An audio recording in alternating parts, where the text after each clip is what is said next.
2. Hey, welcome to Geek Speak EP9, I think. That's what we'll call it anyway. And if I'm wrong, hey, that's okay. What do you want to talk about, brother? Okay, first thing I want to mention is how the geek community and 3 generations of people have lost their Batman.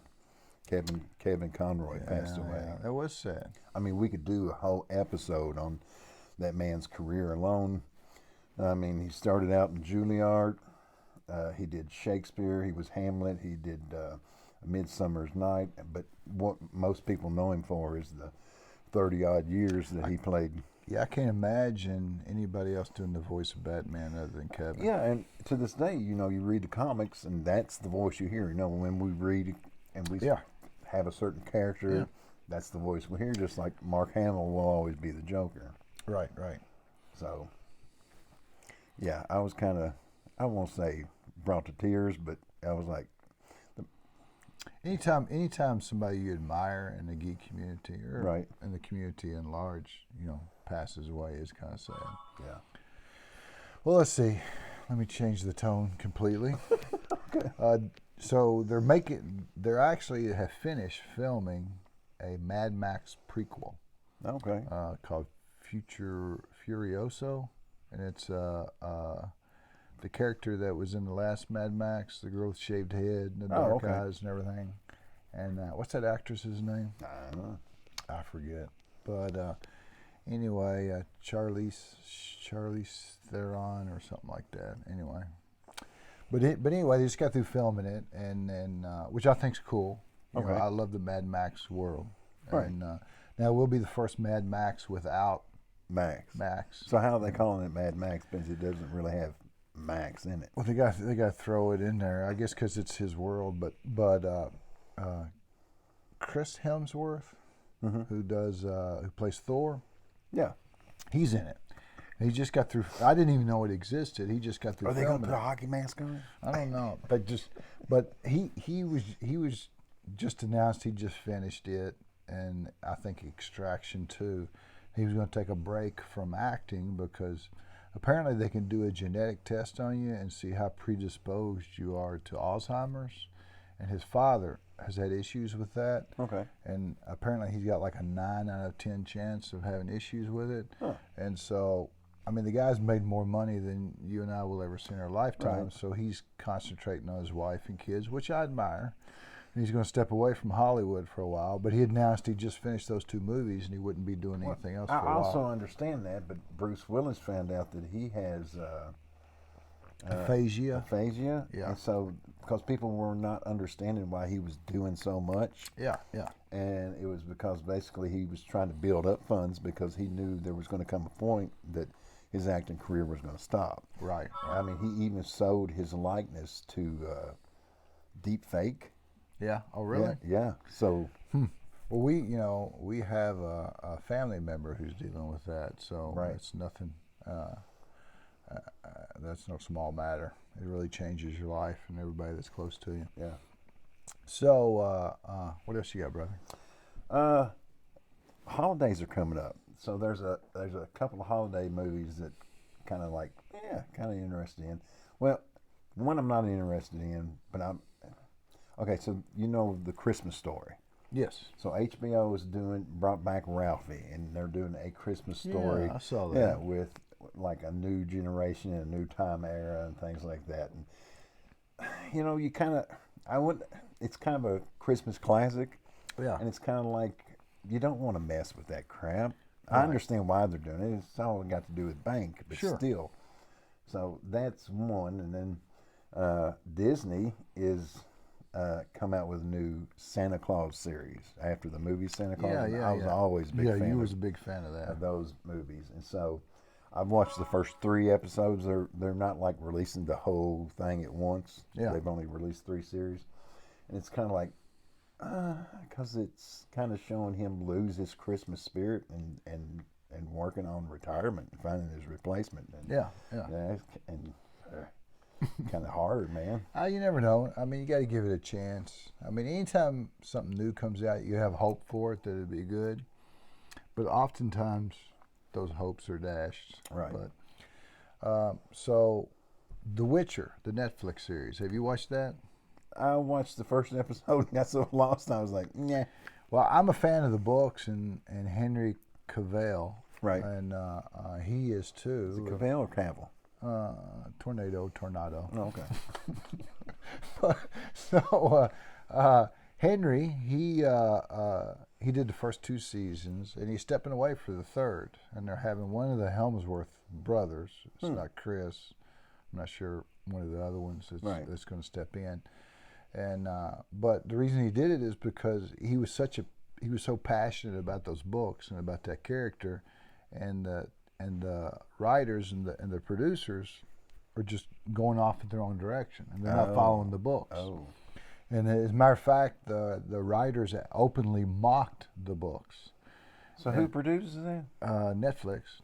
Huh. So the thing is he walked away, and I admire that, because I mean a lot of people would do it regardless, just to keep a paycheck, and but he's going back to the Superman role. Okay. And but yeah, he stepped away from. Now he's a real true geek like you and me. Yeah. He just has to be handsome and have more talent.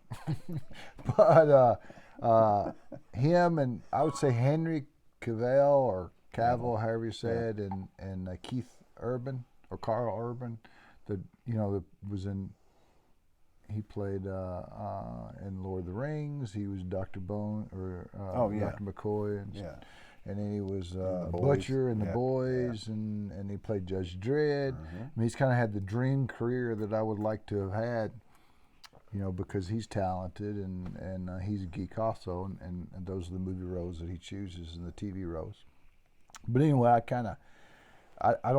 think that I don't understand why anybody would buy an IP and then go off in their own direction. I think the reason they do it is because ultimately they don't like the IP, and ultimately they don't like The Witcher, and they try to take those characters and take them in a direction that the books doesn't. I mean, why would you do that? I've got this popular thing, so I'm going to buy it and then I'm going to change it. Okay, I can only assume that they know that there's a fan base, and they've drawn those people in already by sticking loyal to this thing. Yeah. But that hasn't been enough to get them a larger audience. So perhaps maybe they're trying to change things up to reach out to a broader audience. Perhaps. And everybody does it. Everybody does it. Oh, yeah, everybody does it, and typically it's 99% unsuccessful. So what else you got, brother?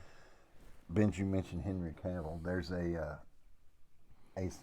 show that came out not too long ago called, I want to say it's called Enola Holmes, which is supposed to be like Sherlock Holmes' little sister. Oh, yeah. I don't know anything about it. Well, Henry Cavill played Sherlock Holmes. Yeah. Done an excellent job.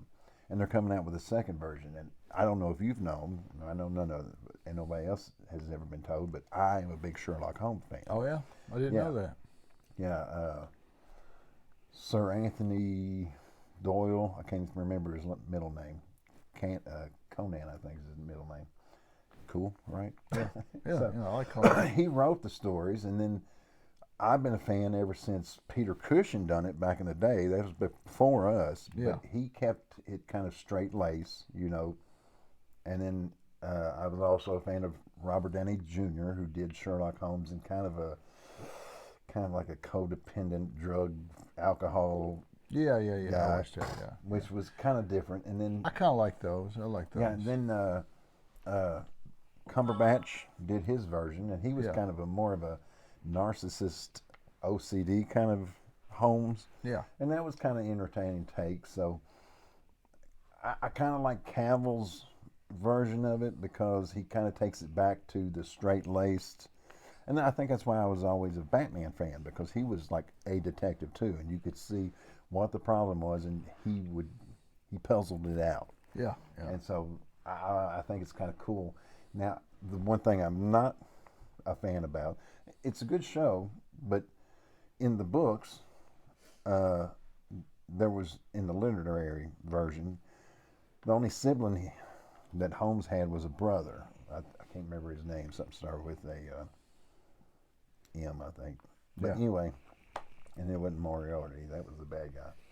But but in this series in this movie they're getting ready to do, they give him a little sister, and I think that's because they're trying to reach a broader audience. Yeah. They're trying to reach more of a female audience. So I'm looking forward to seeing it. I seen the first one, and I was entertained by it, and it was cool, especially when you got to see Superman as Sherlock Holmes. Yeah, I missed that completely. So, have you ever played Magic the Gathering? No, I don't think so. What about any collectible card game? No, it just seemed like there was no imagination there. It's more you're just kind of a luck of a draw. It's what you draw or what you get. Yeah. It's no imagination. It's just like it's more of a strategic kind of game. You gotta play what you get. I'm not familiar with it myself, but I know there's a huge geek following to Magic the Gathering. And recently they've made the news in that Magic the Gathering Hasbro owns them, and they've been producing all sorts of new card sets. Okay. And it's pretty much flooding the market with new card sets. In fact, they had like a 30th anniversary edition that reprinted some very rare cards. They've already been out 30 years? Yeah, Wow. some very rare cards, and people were aggravated over it because, they have the rare cards, and now you're making reprints of the rare cards. And they're flooding the market with so many cards that part of the fun is playing the game, and part of the fun is the collectability and having a rare card that you can whip out when you're playing the game. Well, they flooded the market with all these cards, and that has made them a little money. But in the long term, it's hurting. It's hurting Magic the Gathering playing.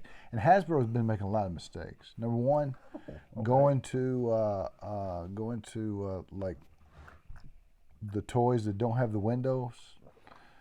So you can't see it. And Right. they're like, well, we're doing that for the environment.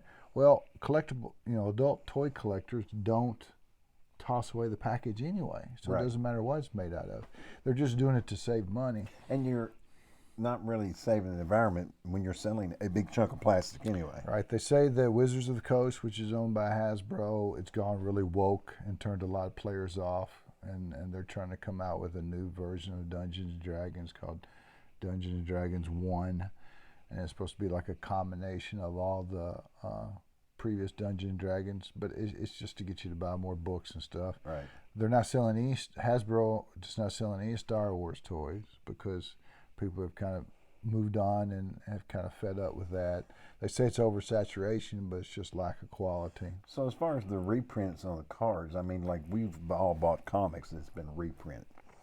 Yeah. And it doesn't really take away from the value of the original. Right. But what you're saying is that those cards are out there more, it's affecting the gameplay. Yeah, it's affecting the gameplay. Yeah. And so, anything else? Nope. Let's see. Well, I've got one more thing. Okay. So, recently, I've started playing some old 360 games that I've had before. And did you ever play Fables? No. So, I love the Fables series. I had 3 in the series. I think Lionsgate was the name of the company, or maybe it was Lionheart. I forget. But anyway, so they made these games, and they were almost Disney-like, and they were role-playing games, but they just had a real different flavor than, say, Elder Scrolls or Elden Ring or Zelda. A lot of them. And when you say Disney, like you're like big eyes and go. Yeah. It had more of a, most of your role-playing games, Sword and Sorcery, is set in a medieval setting. This was set in kind of a Victorian setting. Oh, okay. And so it made it different. Kind of like Kingdom Hearts. Yeah. So the company went under after the third one, but Microsoft Studios and another company is working on a fourth one. Okay. And I just really, really enjoyed these games. They were just a different flavor. You could get married in them. You could have a family in it. You could start a house in it. It seemed like your choices in the game really changed not only the world but your character. If you got in certain battles, you'd have scars. If you stayed out in sunlight, you'd get tan. If you ate too much, you'd get fat. I mean, it was just That's elaborate. it was real immersive, and it was just fun to go back. Oh, we're out of time. But anyway, yeah, if you get a chance to go back and play the Fables, but I'm really excited about the announcement of Fables 4. Okay. And so it'd be nice to visit that world, which was called Albion. So, anything else? That's it. All right, man. I think we're done. See you, brother. See y'all.